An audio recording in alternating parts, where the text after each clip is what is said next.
लालू प्रसाद यादव की पूरी संपत्ति जब्त होगी और वो संपत्ति जो जब्त होगी उस पर सम्राट चौधरी स्कूल बनवाएंगे गरीब बच्चों के लिए।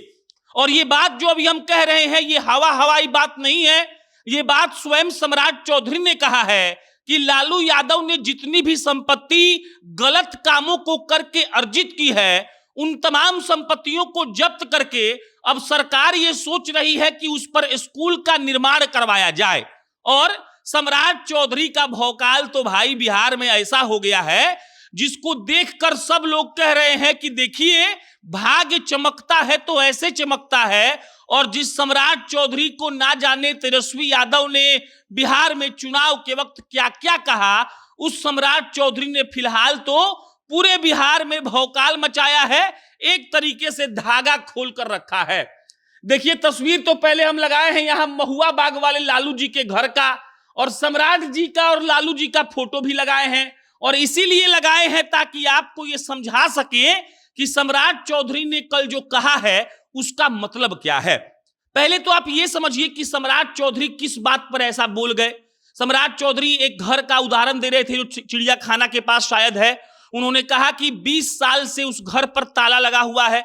लालू प्रसाद यादव का जो संपत्ति है उसमें किसी का भी आना जाना नहीं है। आगे सम्राट कहते हैं कि उस घर का रंगाई पुताई होगा, और रंगाई पुताई करने के बाद सोचिए कि उस घर में अगर विद्यालय खुल जाए तो बिहार के गरीब जनता का कितना भला होगा। सम्राट आगे कहते हैं कि लालू जी भी इस फैसले से खुश होंगे, और सम्राट चौधरी यही नहीं रुकते हैं। सम्राट कहते हैं कि देखिए कोई भी क्रिमिनल बिहार में हो, चाहे छोटा हो चाहे बड़ा हो, अब अगर बिहार में कोई क्रिमिनल चाहता है रहना तो या तो उसको क्रिमिनल वाला काम छोड़ना होगा या तो उसको सीधा बिहार ही छोड़ना होगा। सरकार किसी भी क्रिमिनल पर अब कोई रियायत नहीं देने वाली है। वो बड़ा आदमी हो या छोटा आदमी, अगर किसी ने गलत काम करके कोई भी संपत्ति अर्जित की है तो उसके संपत्ति को सरकार पहले जब्त करेगी और उसके बाद उस पर स्कूल खुलवाने का काम हम लोग करेंगे। सम्राट चौधरी कहते हैं कि लालू यादव पंजीकृत अपराधी हैं, यानी कि रजिस्टर्ड अपराधी हैं, और उन्होंने 950 करोड़ के चारा घोटाला का भी जिक्र किया।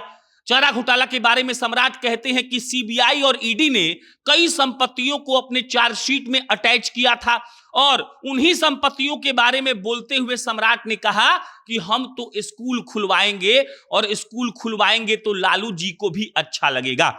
ये जो बात है, ये जो अल्टीमेटम है, ये सम्राट चौधरी ने सिर्फ लालू यादव को नहीं दिया। लालू यादव के अलावा सम्राट कहते हैं कि जितने भी अपराधी बिहार में हैं और अगर उन्होंने कोई गलत काम करके संपत्ति अर्जित की है, उन तमाम अपराधियों के साथ सरकार यही सलूक करेगी और जल्द ही उन पर बहुत बड़ा एक्शन भी होने वाला है। लालू प्रसाद यादव के परिवार पर एक तरीके से चुनाव के बाद कहर टूट पड़ा है। पहले तो सरकार ने उनको 10 सर्कुलर रोड खाली करने का आदेश दिया। उसके बाद जो विधायक की संख्या कम है उसको लेकर तेजस्वी यादव पर कई आरोप लगाए गए, कहा गया कि इन्होंने पार्टी को बर्बाद कर दिया। उसके बाद तेजस्वी यादव का रोहिणी आचार्य वाला जो सीन है वो सब लोग जानते हैं।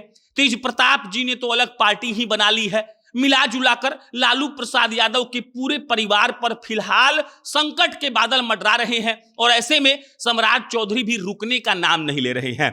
सम्राट चौधरी पर बात करनी भी जरूरी है, इसलिए जरूरी है क्योंकि सम्राट चौधरी जब से बिहार के गृह मंत्री बने हैं तब से वो लगातार एक्शन में है। ऐसा कोई भी दिन नहीं है कि सम्राट चौधरी कोई बयान नहीं देते हैं, और उनका बयान सबसे पहले तो अपराधियों के खिलाफ होता है। उन्होंने एक तरीके से इस बात का मन बना लिया है कि अपराधियों को किसी कीमत पर बख्शने वाले वो नहीं है, और कोई भी अपराधी अगर कोई गलत काम किया हुआ है तो उसको बिहार में किसी कीमत पर जगह नहीं मिलेगी। और संपत्तियों को लेकर तो हमने आपको बताया कि क्या स्थिति सम्राट ने पैदा कर दी है। बाकी इस पर आपका क्या राय है कमेंट बॉक्स में बताइएगा। मेरा नाम प्रशांत है, बहुत बहुत धन्यवाद।